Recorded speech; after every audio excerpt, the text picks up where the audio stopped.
राधे राधे। आज आप सुनिए माघ मास का महत्व।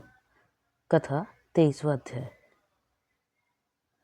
लोमश ऋषि कहने लगे कि जिस पिशाच को देवदूती ने मुक्त किया वह पहले द्रविड़ नगर के चित्र नाम वाला राजा था। वह बड़ा शूरवीर, सत्यपरायण तथा पुरोहितों को आगे करके यज्ञ आदि करता था। दक्षिण दिशा में उसका राज्य था और उसके कोष धन से भरे हुए थे। उसके पास बहुत से हाथी, घोड़े और रथ थे और वह अत्यंत शोभा को प्राप्त होता था। बहुत सी स्त्रियों के साथ क्रीड़ा करता था और अनेक यज्ञ उसने किए थे। वह नित्य अतिथियों की पूजा करता था और शस्त्र विद्या में निपुण था। ब्रह्मा, विष्णु, महेश तथा सूर्य की पूजा सदैव किया करता था। वह जंगल में भी स्त्रियों से घिरा हुआ क्रीड़ा किया करता था। एक बार वह पाखंडियों के मंदिर में गया और वेदहीन भस्म लगाए महात्मा बने हुए पाखंडियों से उस राजा की बातचीत हुई। पाखंडियों ने कहा कि हे राजन, शैव धर्म की महिमा सुनो। वह धर्म के प्रभाव से मनुष्य पाप को काटकर मुक्त हो जाता है। वह वर्णों में शैव तथा मृत की ही शक्ति मुक्ति देने वाला है। शिव की आज्ञा के बिना दान, यज्ञ और तपों को कुछ नहीं बनता। शिव का सेवक होकर भस्म धारण करने, जटा रखने से ही मनुष्य मुक्त हो सकता है।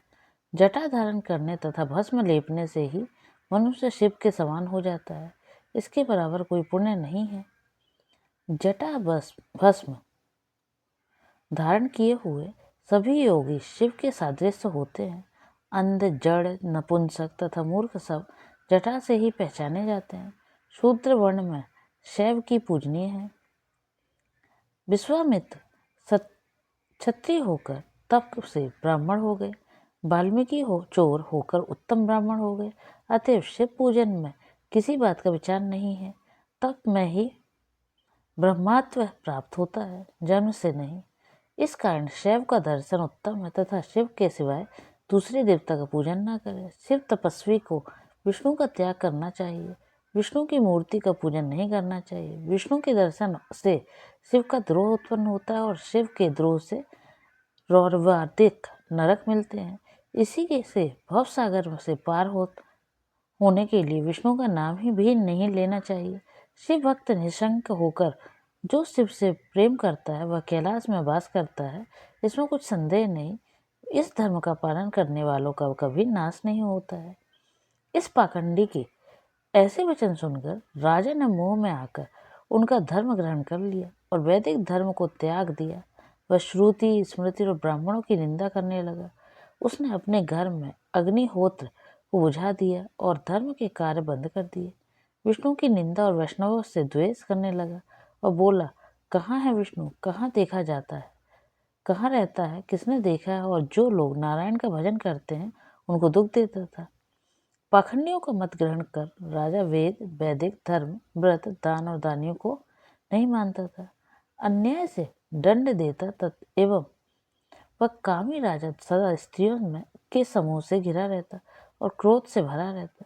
गुरु तथा पुरोहितों के वचनों को नहीं मानता था।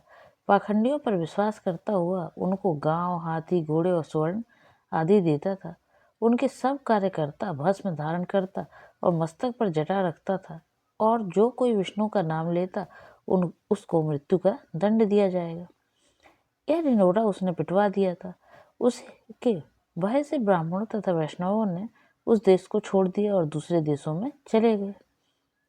सारे देशवासी केवल नदी के जल से जीते थे। जीविका से दुखी होकर वृक्ष आदि नहीं लगाते थे, ना ही खेती बाड़ी करते थे।